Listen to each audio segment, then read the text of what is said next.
All right, guys, welcome back. Lock in. We got some brilliant young entrepreneurs in here today. You guys came all the way out here from Ohio, right? Yes, sir. Thank Cleveland. you for making the trip, dude. That's exciting. Is this first time in Austin? First time in Austin. Yeah, What do we you guys were. think so far? Beautiful. It's pretty nice. We got to catch a Texas sunset last night when we first came in. So good start to the trip, I guess. And then, just getting a lay of the land of Texas and obviously coming here to talk with you. So Yeah, well, I appreciate it. I feel honored. You guys are already making me look bad on my own podcast because I have flip-flops on and you guys are in nice shoes. But that's the benefit of sitting in this chair. I get to wear whatever I want. Yes, it's your show. Yeah, but thank you guys for coming out. So both two young entrepreneurs, 21 and 23, and you guys are running a very successful business. Can you guys give us like a range, or if you don't want to give the exact number of what you guys are bringing in a year? Not the exact number, but just the range is like high 8 figures. Nice, man. High 8 figures. So multiple 8 figures. Yeah. Nice. That's impressive. And how long has this business been around for? Because it's a family business, right? But you guys came in and you could say modernized it and really accelerated the growth. Yeah, so it really started in like 2015 area, and there's only been a decade since its inception pretty much. And it was our dad who actually founded it. And me and Bo were able to kind of come in after graduation just this past April and really pick up where like our roles and kind of define that within the organization, and also just try to add everything we had learned from college into the company. And what we found was that there was a lot of innovation that needed to happen in this space and in this industry. We're probably the first new entry in this industry in the past 50 years. So it was like a metals fabrication business. It's just kind of dying for innovation. Yeah. So I can give you a quick breakdown of like Alexi Metals, what we do. Yeah. Before we get into questions and background on you guys, would love to hear a background on the overall business, like what it is, what you guys do. So Alexi Metals, we're a braze alloy manufacturer, and we're also a precious metal refining company. So it can be broken down into those main two divisions there. Braze alloy manufacturing is... I'll break down brazing itself first. It's similar to welding in the sense that you're creating a strong bond and a strong joint between two components.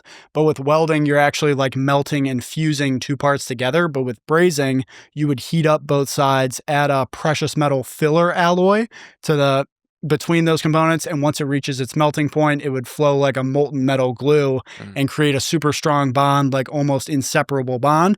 And companies often go to brazing because they don't want to affect the structural integrity of those two components by like melting them together.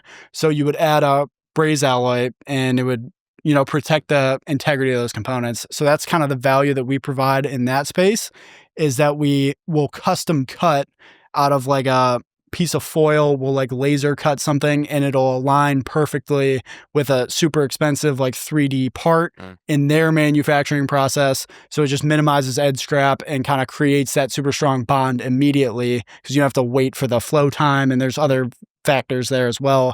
And then on the flip side of our company, in every brazing operation and every manufacturing process involved with brazing, there's always going to be precious metal edge scrap and offcuts and parts that didn't pass inspection.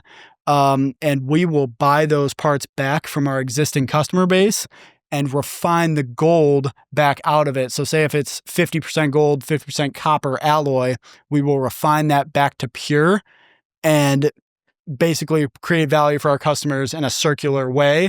And we've been lucky enough and fortunate enough to maintain a profit on both of those turns with our customers. And in our company's tenure, we have created some of the purest gold in the United States. Really? Yeah. So I'm curious, is that refinement process of like buying back the scrap and making it valuable, is that pretty common in your industry, or was that something that you guys kind of came up with? That was our dad's idea and completely brand new. Yep. And he wanted to like start his own company and kind of provide that value for other people. So a lot of our competitors and a lot of other people in the industry didn't really see the value in doing that because they're like, it's garbage, right? And it cheapens their brand in a way. But so a lot of people didn't want to take that risk and do that work, but Grayson paved his own way and really got that moving. So badass. Now we're industry leading in that sector. So nice. And we're the only actual like braze alloy focused refinery in the world. Like there's nobody else that just focuses on that braze alloy.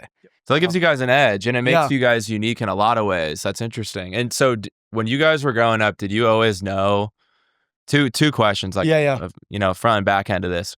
Number one, did you guys always know that you wanted to like run a business, be an entrepreneur, be an executive? And number two, was it always your path to go into this and like bring a new perspective, or? So no, because it wasn't what it was until like 3 or 4 years ago. So it wasn't even like, oh, we can always fall back on our family's company. Like it wasn't set up like that at all. It was just kind of, and our dad will say this too, like he was just making it happen with him in a pickup truck and he was happy doing it. So it really exploded post COVID. And then obviously we had that like entrepreneurial drive ourselves. I was an entrepreneurship major in college, and then we just wanted to, attack the family business and kind of grow it as much as we could as well. Well, yeah, let me get both your guys' backgrounds, starting with you. What is your entrepreneurial background that you speak of? So we co-founded like a cash for gold company in 2020. Same kind of vibe where we're just buying jewelry from people and refining it, which was like a new method of expansion. We eventually stopped doing that to focus on just Alexi Metals because it did take off. Some of the other things, like we were just those kids like selling candy out of our lockers type of vibe, small things, and just always trying to find some kind of hustle and, make as much money as we could as young as we could. So nice. Yeah. And I imagine that your parents were supportive of that, right? Which is honestly like pretty rare. Like a lot of parents are not supportive of entrepreneurial endeavors and mindsets, but were your guys, were they like, yeah, go try it, take risks? Yeah, absolutely. So one of my original things I did back in the day was I wanted to become an Uber driver, right? So like Friday, Saturday nights, you go out, pick people up, drive them home, get tips. But the problem I was running into is you have to be 18 years old. So I was like, well, I'm not, so I can't do that. But what I did was I founded my own company called Retro Rides, where it was kind of like an Uber-like service where I would just, charge people kind of in the local area. And if someone's like, hey, I need a ride here, or hey, can you pick me up from this place and drive me here? I would just go do that and charge, I don't know, 10, 20 bucks, depending on how far away it was. But that was kind of my solution to, well, I can't be an Uber, but I can still do the same thing.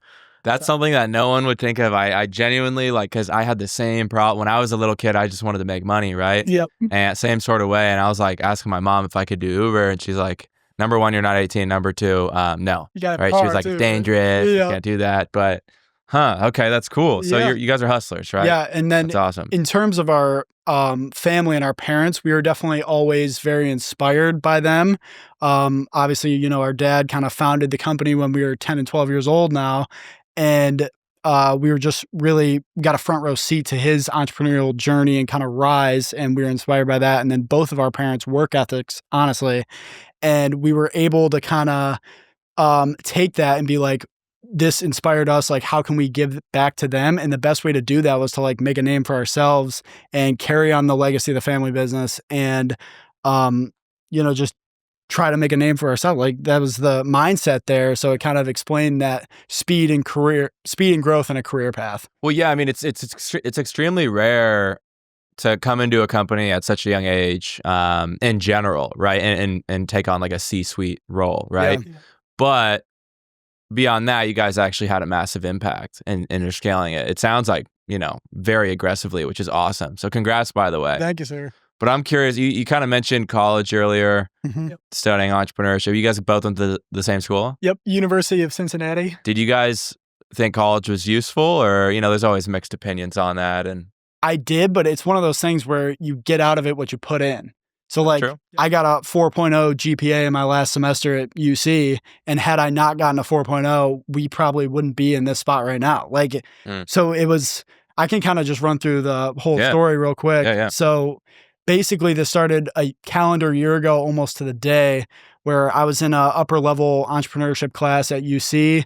And the final project in this class was to create an investor pitch deck for a real startup company. And it had to meet like a certain set of criteria. It was under 100 million venture capital, or like under $100 million of funding, not publicly traded. And they had to be like reimagining an industry and like creating something new. So as you can imagine, like typing that into Google, you're going to get some pretty bad results. So I was scrolling on there for like, hour and a half. I couldn't find anything. And I actually just started procrastinating on Instagram Reels. And I told you this story as well, where I just like scrolled 4 or 5 reels deep. And I heard this thing come on that said, the co-founder of Robinhood and the CEO of Uber are backing this Harvard dropouts new stock trading app. And the video went on to say that they raised $17 million in venture capital. They were reimagining the stock trading industry.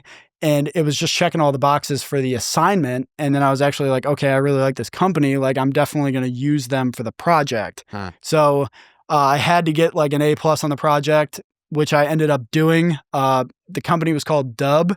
And what they do, they're like an innovative copy trading brokerage where me and you would have the best access to investment strategies in the world, and you can copy financial influencers, hedge fund managers, and even like politicians, for example. One of those things that got my attention was like Nancy Pelosi, just because she's one of the most coveted congressional stock traders. So being able to copy her moves and having the platform do that work for you on the back end and like kind of adjust the portfolio was like a huge value add. And then, I ended up getting an A+ in the class and then a 4.0 GPA in that semester as well. And we can just kind of keep ripping our story too. Yeah, no, let's hear it all. Yeah, sweet. So we graduated April 27th and it just went from there. Yeah. We graduated. I think that was a Friday, April 27th, walked the stage, kind of hung out for a little bit, said goodbye to everybody, and then we left. And then we took the weekend, 48 hours later, walked in Monday, signed our Alexi Metals contracts, and immediately just hit the ground running. No grad trip? No grad trip, no. But Nice, we took our photos and got our Instagrams out. Like, you do the whole thing. But yeah, it was a real quick turnaround. So once we kind of did that, a local company called the News Herald, that's like local paper, just in a certain area, did a piece on us. Kind of about our graduation, stepping into the role of like COOs, and they were really impressed like how we kind of did it together and graduated at the same time. So they really liked that brother aspect of it. So that article was out for about 2 weeks, and then it actually got the attention of Ohio State Senator Jerry C. Serino. And he's a big supporter of ours. He's a big fan of what we've been doing. So he has a lot of hope for what we can do for Northeast Ohio business in general and, drumming up some big stuff. So he awarded us these Ohio's Finest Citizen citations, which is kind of cool. Nice. Based on the merit of like our innovation, our entrepreneurship, our philanthropy, and kind of just our academic and professional growth in general. So he was very impressed with that and issued us those citations, which meant a lot. So we're big fans of Jerry, and we always kind of try to reciprocate our support back to his direction as well. And are you guys, is that like, part of my interruption, but no, you're good. Is that pretty rare in Ohio? Is there like an entrepreneurial spirit there? Like were there a lot of other kids at your school that were starting stuff? No? No, I mean, not at all. There's a couple kids that are doing like some big things right now. Like I know there's a couple DJs and they're actually pretty good. They're like going to downtown clubs or, going to college campuses and DJing and stuff like that. They got their own companies. There's a guy with a landscaping company who's really successful too. Yep. So yeah. just a couple of like small stuff, but nothing big like venture capital. Yeah.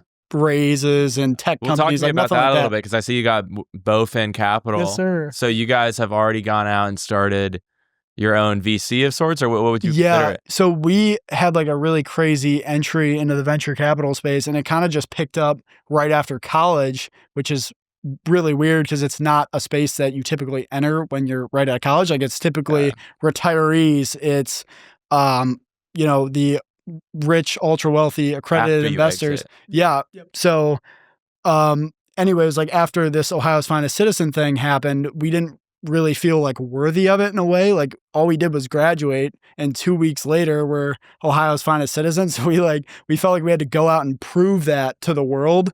Yeah. So it was probably mid-June of last year after graduation.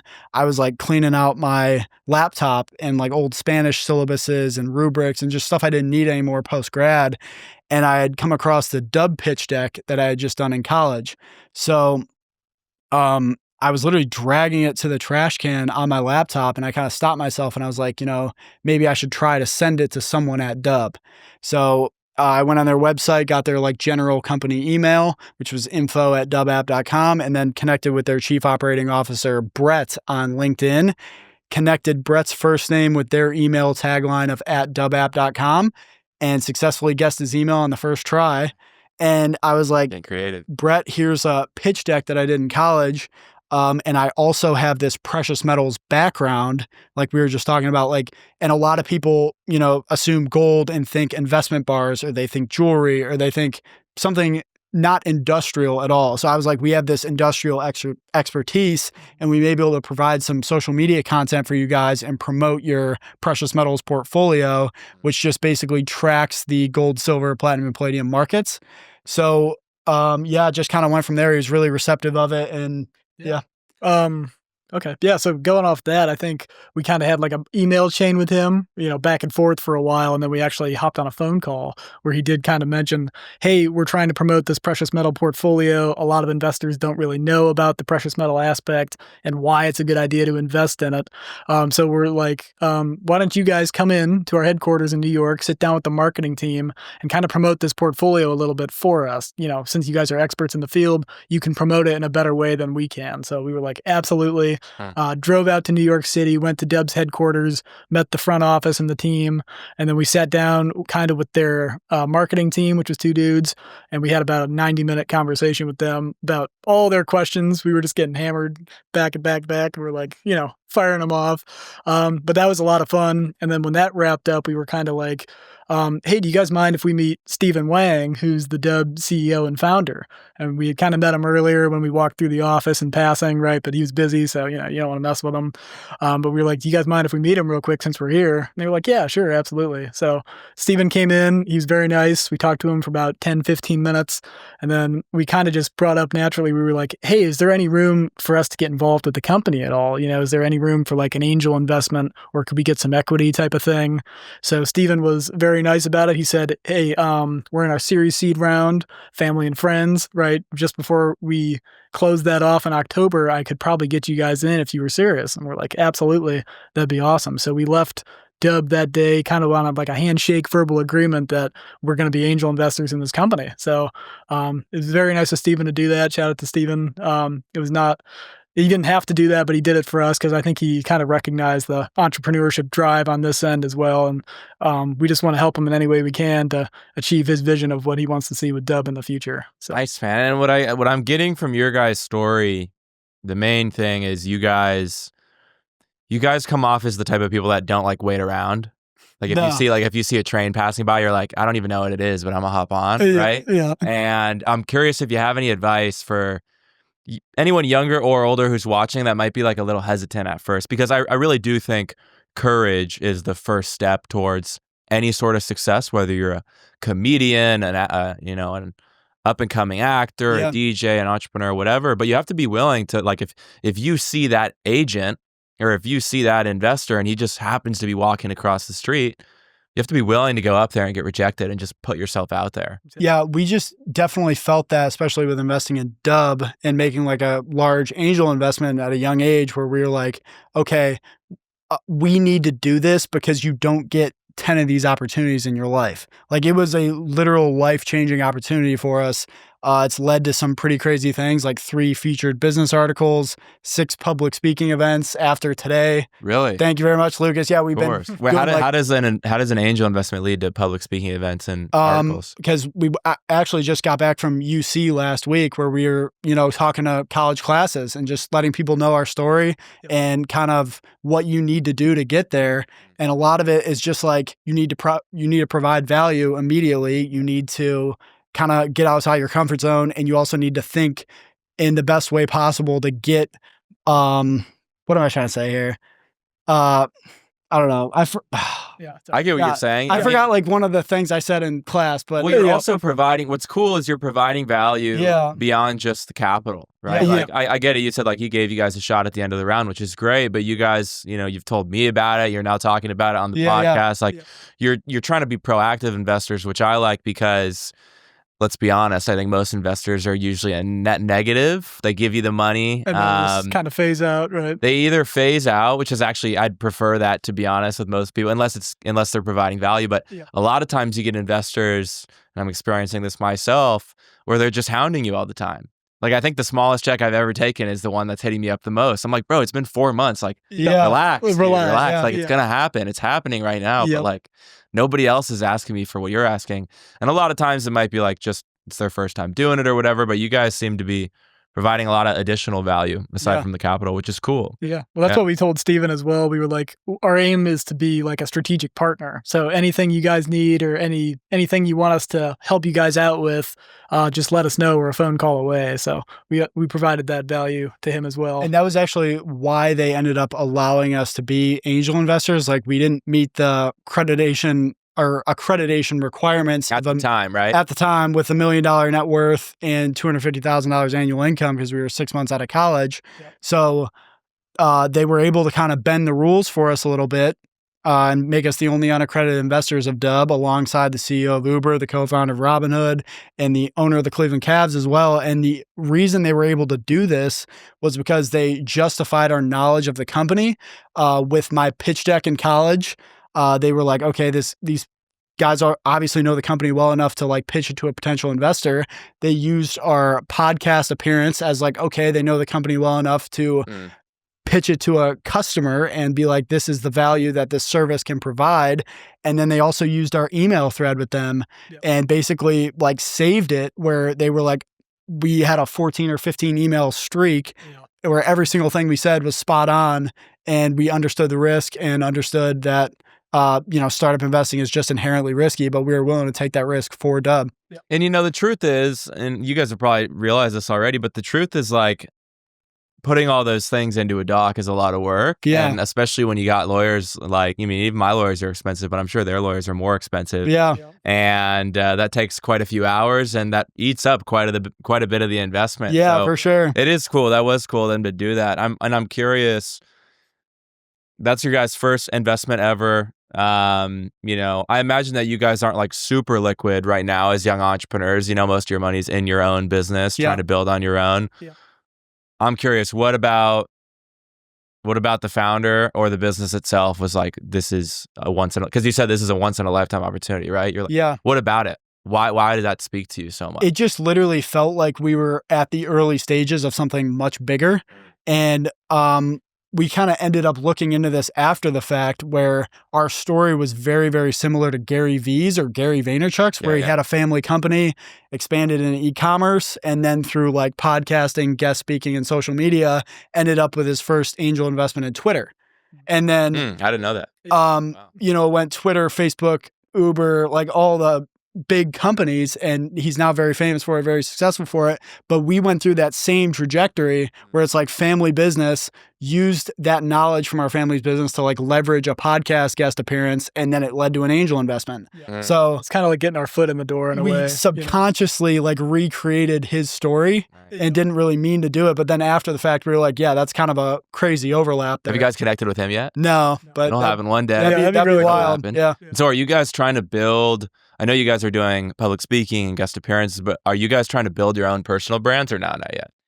Not as much. Yet. No, we're definitely not doing like just content every day, kind of like you are. But we do kind of like posting on Instagram, LinkedIn, documenting that journey, because we do think that other people can draw inspiration from what we're doing, and hopefully inspire them to keep going and keep working really hard. So, and when you do that, good and value always just comes back. Yeah, I really do believe. I mean, I have like a karma tattoo on my arm. I think there's good karma and there's bad karma, and what you guys are doing, like, it already is paying off, but it will pay off even more in the future, which is really cool to see. But to go back a little bit to talk about the current business right now, right, Alexi Metals. So this is a business that's in a pretty old industry, right? Like, not very innovative, right?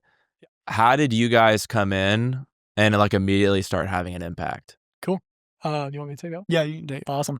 Cool. So Alexi Metals is kind of been in an industry where there hasn't been any innovation in like 50 years, right? So it's been a while since it's had any kind of growth.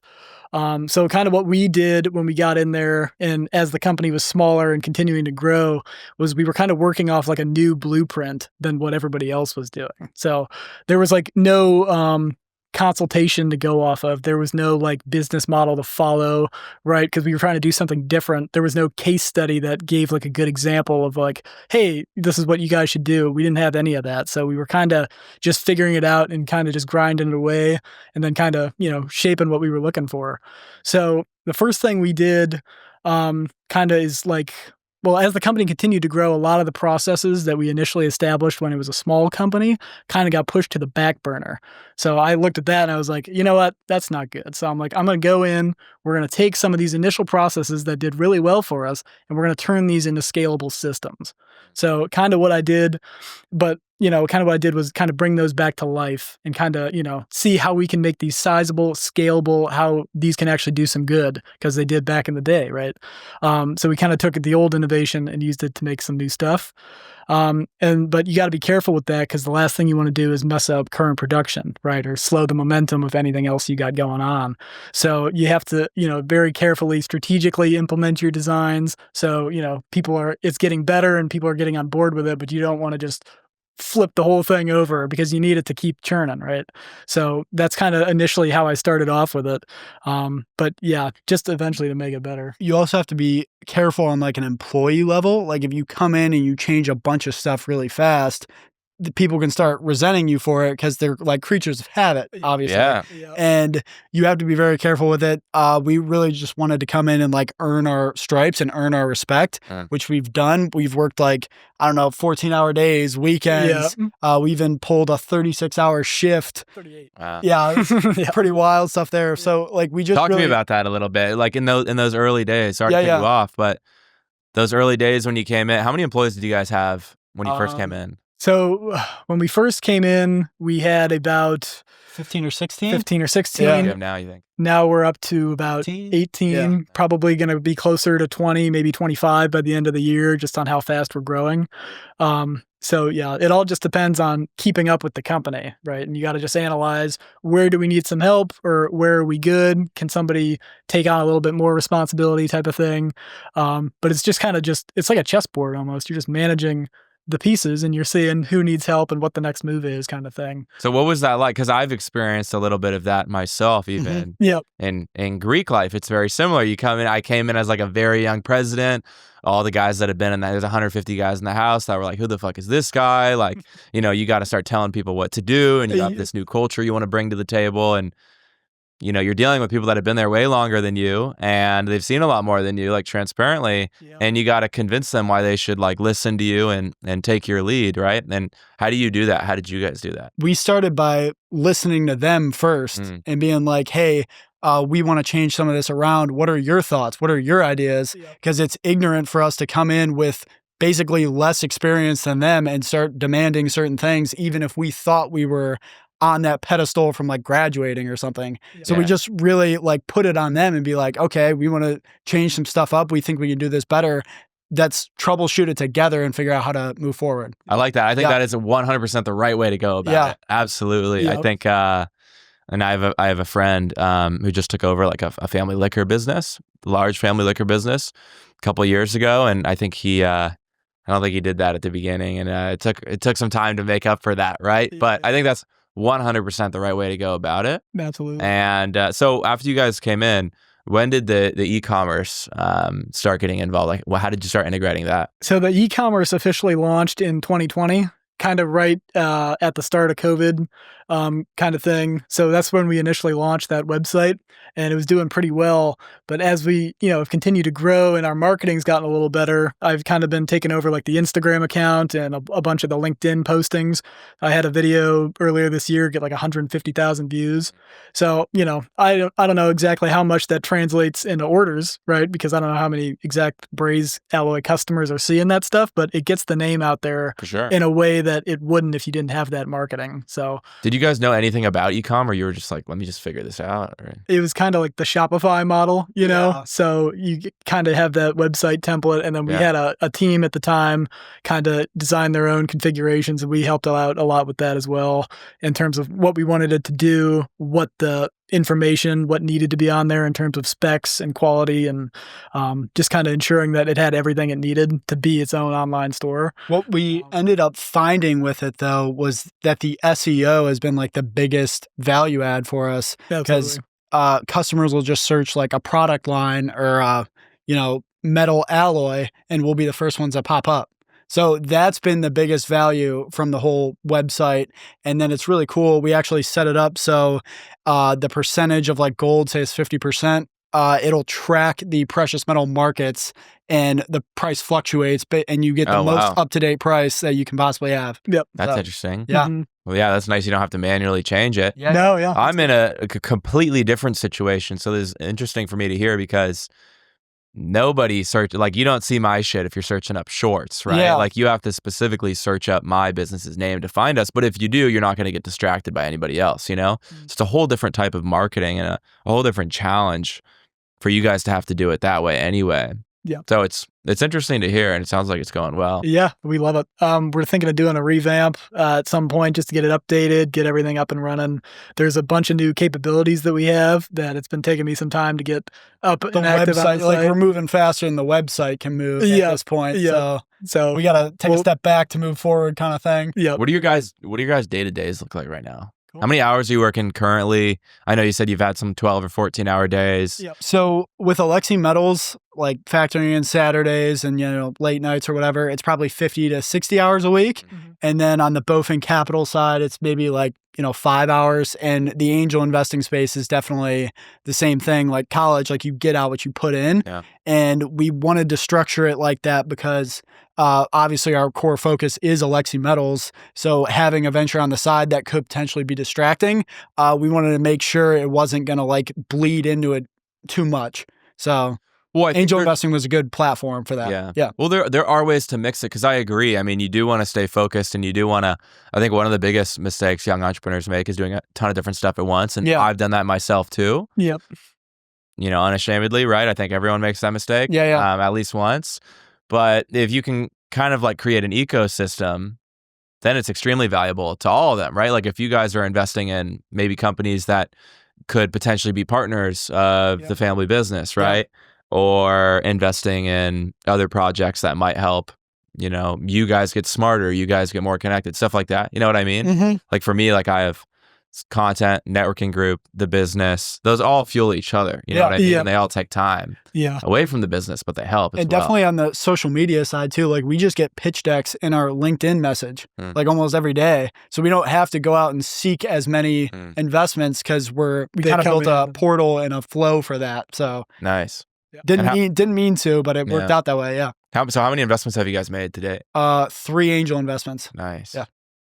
And one of them's in my company, by the way. Yes, sir. Yes, sir. But I'm curious, why did you guys hit me up originally? Like, what was interesting about it? So it was actually like the podcast guest speaking and angel investment. One of our main criticisms from Dub was like, oh, you guys walked into this opportunity. You didn't mean to do this. You got didn't lucky mean to pull off like a podcast guest angel investment stack. So then the best way to do that is to do it again. Like the best way to prove people wrong is just do it again. So you were that perfect candidate. And after we pulled off the Dub thing, like you were definitely on my mind. And then saw your Instagram story of just like, hey, we're having a friends and family round and I just DM'd you, I think. And nice. And then with people we're looking to partner with, we always look at the founder first, right, of the company. So we kind of look at, do they have the passion? Do they have the drive and the motivation that kind of Finn and I think we have with Bowen and Alexi Metals? It's easier to connect, and especially with someone kind of in our age group that kind of has a vision for what they want to see in the future and what they want to do with their company. I think once we all have those values aligned, which I think we do, it's a great partnership. Oh yeah, man, I agree. Good business with good people is what I like to say. Exactly. Back in brands. I definitely didn't coin that, but yeah. So what is your guys, back to like, a few questions ago, what does like a day-to-day look like for you? Because you guys are both co-COOs, is that right? Sir. Yep. It's a big role. What is that? What does like a day-to-day look like? So it's basically just managing people, managing the flow of orders, solving problems, scheduling, because we're a manufacturing company, so you have to prepare for orders that haven't really come yet. Yep. And then we're kind of just the shield for bullshit away from our dad. Is the best way to say it. Like we step in and handle all the like smaller problems so our dad can still handle some of the big problems. Nice. Yeah. And that will change eventually. It's just not there yet. And then obviously we're only a year in, and we would be like literally stupid and ignorant to not let the dude with 30 years of experience in this industry not take the head on most decisions. Yeah. So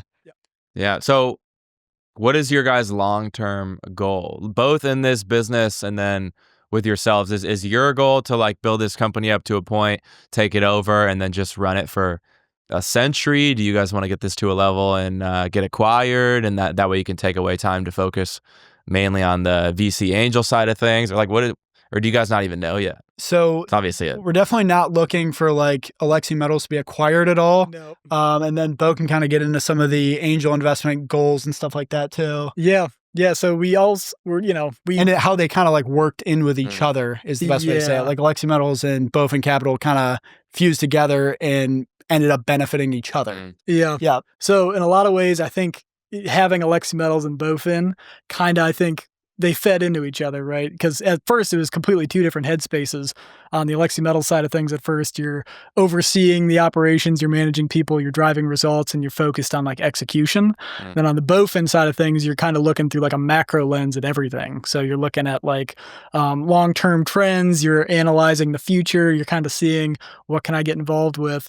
And at first it was like really hard to split those two apart, but eventually it started coming together, I think. And in terms of like being at Alexi Metals every day and being an operator and running that company, it kind of made me a more grounded investor, I would say, because, you're actually living that life that investors are pitching you in the pitch deck. So you can analyze it better and understand it in a lot deeper of a way.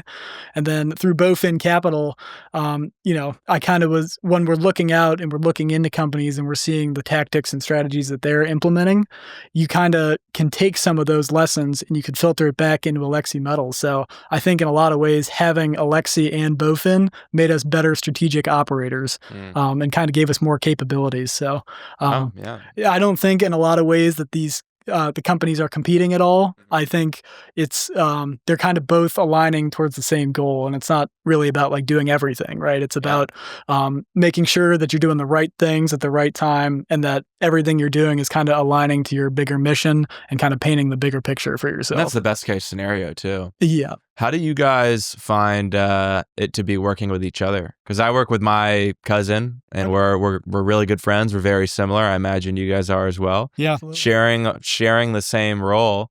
Co-COOs can be a great thing. It can be a bad thing too. How do you guys manage working together? Thank you for asking that. It's a great question. I do think that working with Bo has like absolutely made our success what it is, like working with each other. In a lot of ways, we just have this trust from growing up together. And we've always had that mindset of like, it's us against the world. And in a lot of ways it has been like, we've always had these very large, very wealthy competitors who are trying to undermine us or trying to like financially weaken our family. So if we're fighting amongst each other, then you can't ever beat them if you're the underdog. So we had to like, one of the first real things I ever felt in my life was like, me and Bo had to band together to kind of fight the bad guys was the mindset there. And then flash forward till today, when we're building the legacy of Alexi Metals and also expanding into like Bowen Capital, there's just nobody else you'd rather have in the trenches with you than your business partner, your best friend, your brother. And I'm at the point now in my life where it's like, because I have this relationship with my brother, it's like I'm wearing a suit of armor and I can't lose, because even if everything went south, I would always be able to fall back on the fact that I have one of the best brotherhoods in the world, if not the best brotherhood. So it's like, if you had nothing, I'd still have everything. Like, dude, it wouldn't affect me. I love that you guys recognize that, because the truth is like business is ruthless and it can be really distracting from the ultimate goal of your business when you don't feel like you guys are on the same page. You don't feel like you're on the same page, but more importantly, you can't trust the person you're with, right? A lot of business partners, right? I've had great business partners. I've had horrible business partners that I found out stuff about them, and I got to get the fuck out of here now, right? Before it gets too bad. And that's great that you guys recognize that. And I even had one of my investors actually, when we were first talking to him, he told us that one of the best investments he ever made, without a doubt, was in founders therapy. Oh. Like couples therapy, right? For founders. Yeah. And I said, what is that? He goes, I've spent over $300,000 on founders therapy, where me and my founder sit in a room with an actual therapist. I've never heard of that. I'd never heard of that either. This is crazy, yeah. I've never heard of that either. And I was like, what the fuck? Like, that sounds funny. But he said it can be really easy when you're working with someone and you're with someone all day long it can be easy for little things to turn into big things. And maybe, you know, especially if you guys have an equal amount of power and no one has like the end say, you could say. Absolutely. It can be easy for like small things to build up. And what this guy told me, very similar to what you just said, is he goes, Lucas, no matter what, bro, no matter what I say, no matter what advisors say, shareholders, customers, anybody, he goes, you need to build a box around you and Troy, around my co-founder and I, my cousin and I, and nobody can ever get in there. You guys can beat the shit out of each other in that box. You can yell at each other in that box, but you can never let anybody else in that box. Because at the end of the day, it is just you guys, right? And I agree. I think if you guys, it's not 1 + 1 = 2. It's like 1 + 1 = 10. Yeah. And you have that trust. Absolutely. And you it's have, like duplicating yourself or cloning yourself. Yeah. Yeah. Yeah. It's no different than like a great normal relationship between a man and a woman or the others, right? But you guys are attacking the world together. I really like that. Yeah. I'm curious, are there any like instances, like, can you explain that story? Can you go into that whole, you guys were going to war and it was just you two against the... Can't really because of like legal reasons and stuff, but... Can you put it into terms like a competitor was doing this and... Or is it tough? Let me think about this. Not really, but yeah, it's just like... Next question. Competitors. No worries. It's like competitors in our industry, basically, and then just trying to weaken us at every turn. So we're like, we can't be fighting amongst ourselves if we're gonna beat the big guy. So. What are the advantages and disadvantages of being as young as you guys are? Because I imagine it happens to me too. A lot of people just see two young kids and they're like, they maybe overlook you, but that might be an advantage as well. Curious how you guys use that.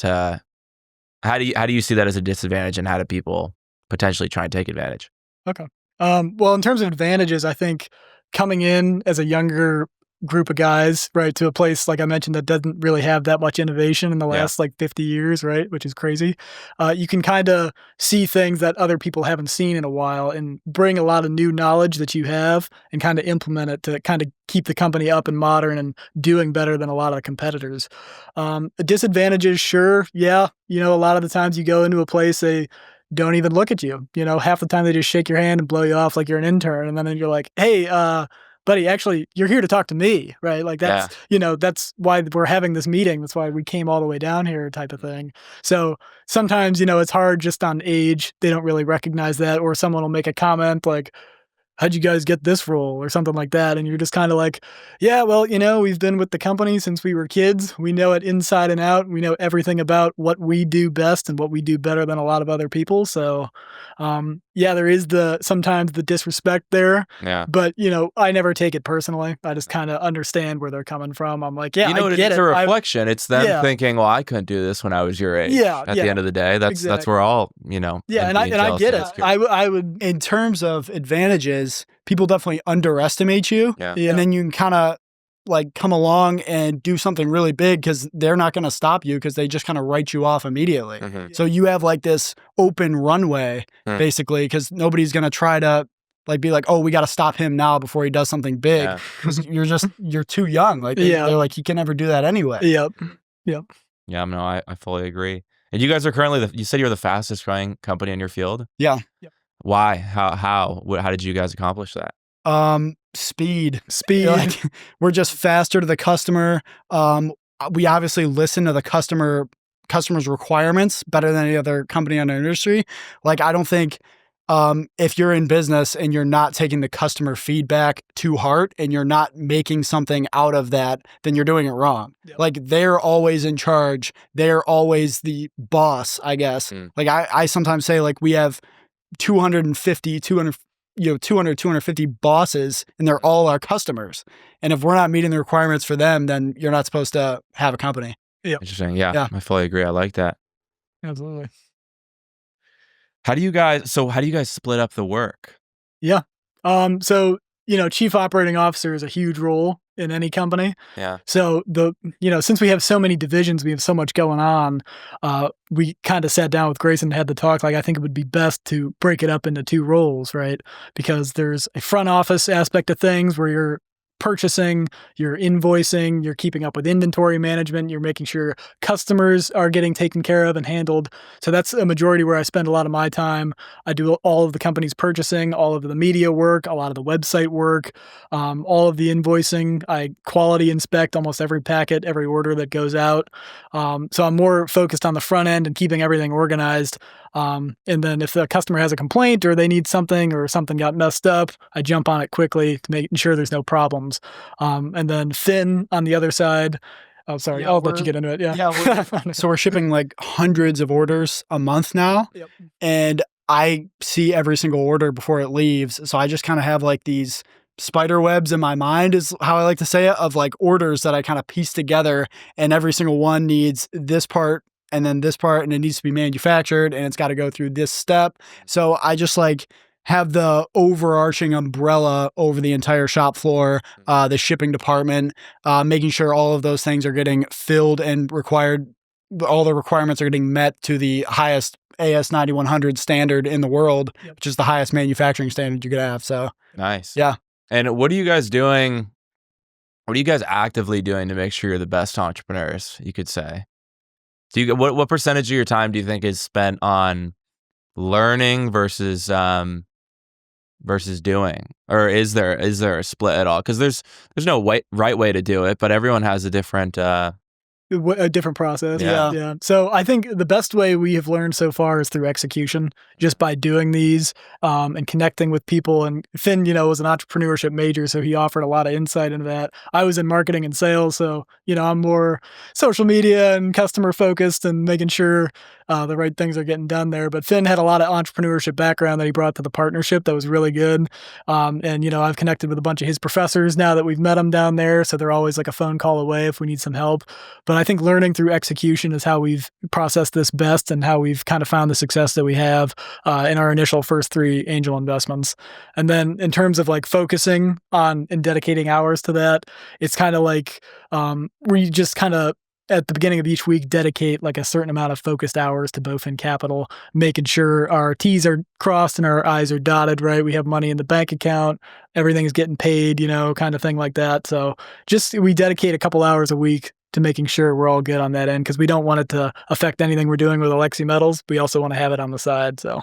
And the only thing I want to add to that is like, I think we'll always be learning. Like, I don't think there's ever a cutoff point where you're like, I'm done learning. Yeah. But we really just want to, attack something and not let it be like, oh, we don't know enough to do this. Yeah. Like, you don't ever want to get in that scenario either, where you're like, oh, I need to go back and learn this and then attack the problem. Like, you just got to go. Yeah. And that's the best way to do it. Like, you have to have a healthy relationship with that, but definitely learn as much as you can, soak up as much as you can, but also don't let that stop you when it comes to taking action and making big moves. Mm-hmm. And a lot of times, if you just lead with the, almost arrogance that I can pull this off, like I can do this, it's going to be better for you than going in all timid. Yeah. Fully agree with that. Yeah. But I more so mean like some people are like big podcast listeners. They listen to tons of podcasts. Some people just rip and scroll Twitter or X like it's their part of their job. Yeah. Other people pay people for their time. Everyone has like different. Some people don't do any of that and they just go. Yeah.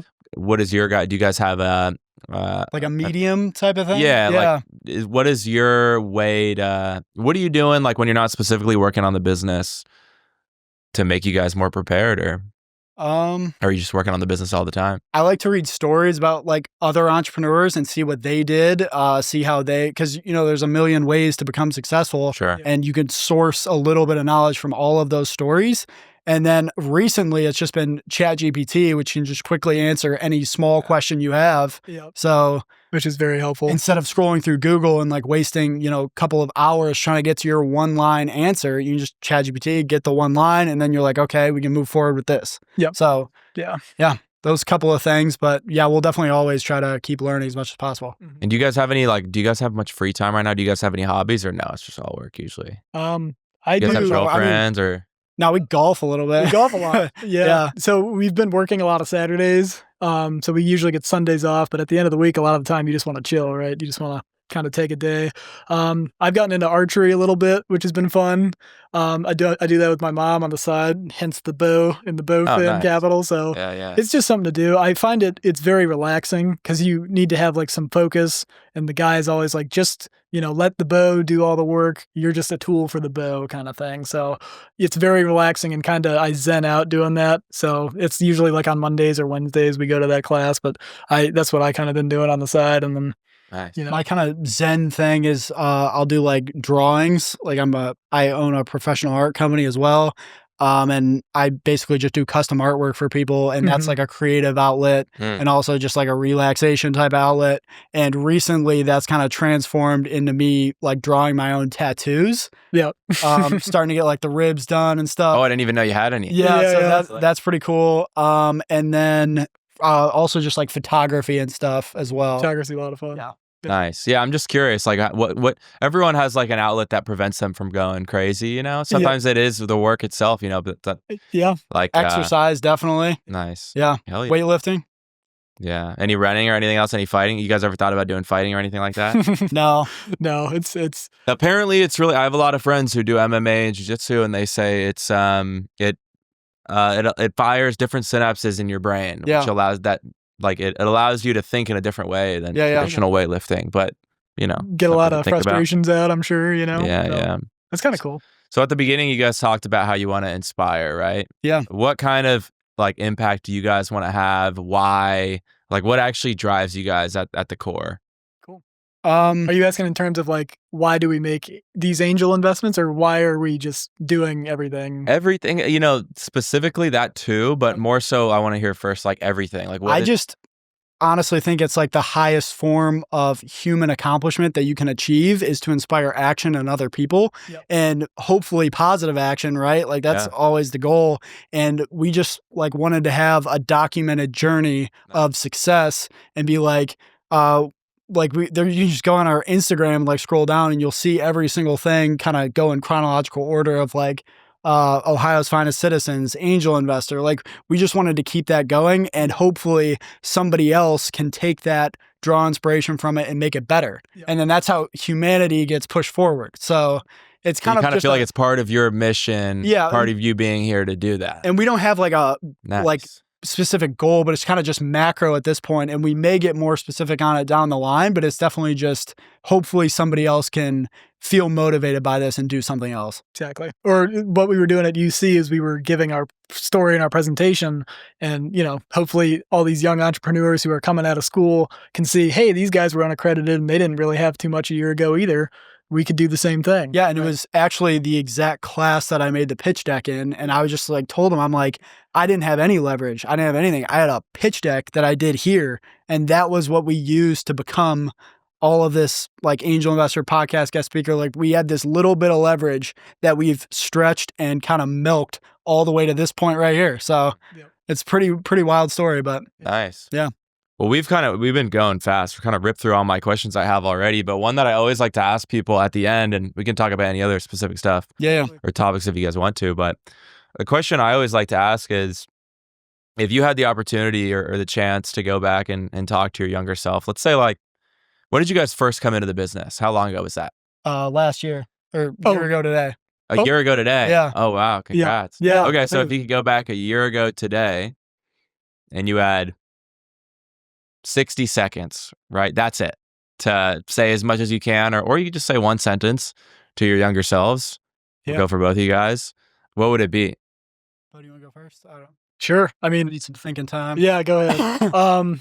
So I remember just last year, there was a lot going on, right? You had to learn everything. You had to learn everything quick. In a lot of ways, it was like a tornado, right? There's everything going on, and you gotta make these high stakes decisions. You gotta be have a clear thought process. You gotta, have good judgment under all this pressure kind of thing. So I remember feeling a lot of that. And, since we were getting posted in these articles and, we're getting a lot of public attention as well, it's kind of like, dude, there's a lot going on. And I would have been like, dude, I know it's stressful. I know there's a lot going on, but just keep on the path, keep on the mission, stay locked in, right? It'll all pay out in the end. You just got to keep going. Cause it's, I wouldn't say it was like any like bad, right? But if you're going through hell, why stop at hell, right? got to keep pushing through. I agree. Yeah. So if you're going through hell, why would you stop at hell? You got to keep pushing. Got to keep going forward. I think rock bottom's a beautiful place. I think it's an opportunity to bounce back. Yep. And what a great story is that going to be after if you're successful, right? Yeah, 100%. What about you? So this is something that I've kind of pitched in the like UC classes that we've been guest speakers in, where I just basically say that you need to have an end goal in mind, and you need to not be moving aimlessly throughout your life or throughout your process that you're working on. And what I mean by this is, like with our dub example, we reached out to Brett, the COO, with the goal of becoming a podcast guest speaker. And we walked into the headquarters in New York City with the goal of becoming an angel investor in the company. And if we didn't have those goals going into it, it would be impossible for us to pull it off. Like, nobody can grant your wish and kind of give you what you want if you're not very specific on it to begin with. So I would just say, like, you need to define your goals, you need to get very specific on it, and you need to relentlessly pursue those as much as possible. Yeah, I love that. I think that's one of the biggest mistakes that a lot of young people make these days is they just don't know where they're going, right? And they're just hoping that one day it kind of pops into your head. But if you don't know where you're going and you don't have a direction, then you can't naturally expect to get to a place where you're going to feel proud or happy with it, right? And so you really have to like narrow it down and get specific, right? And I also think writing it down, like, sure, you might know it in your head, but like take some time, write it on a whiteboard, write it on a Post-it note, put it in front of you. Like, it's so powerful. It seems so stupid or non-challenging, but it makes a big difference when you actually have to physically write it and look at it all the time. I guess my last question here, actually, I have one more, is what do you guys think most young guys your age these days are doing wrong? That's a good question. If their goal is to become young and successful. I gotcha.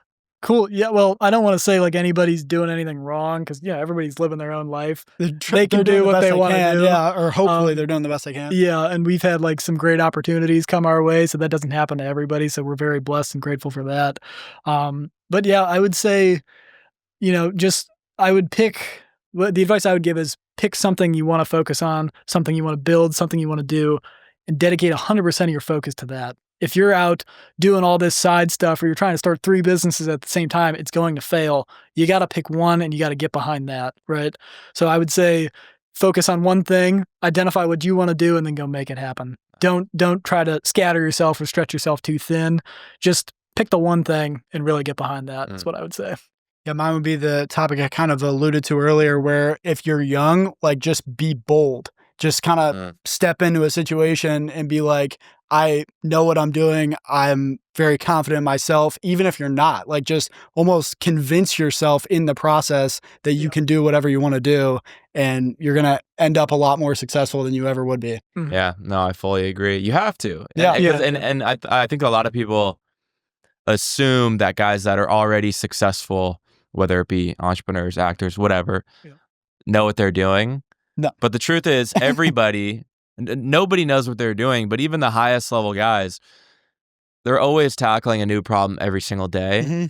And if it's a new problem, they don't know what they're doing, right? Obviously, you've built up the confidence and the courage from all the rest of your accolades over the past couple of years, but every new challenge is new and you don't know what you're doing. Exactly. And so I think in the early days, when you don't have that track record, you do need to like manufacture that confidence. It's like a delusional. Yeah, I think being delusional is great. And one of my fucking least favorite sayings is be realistic.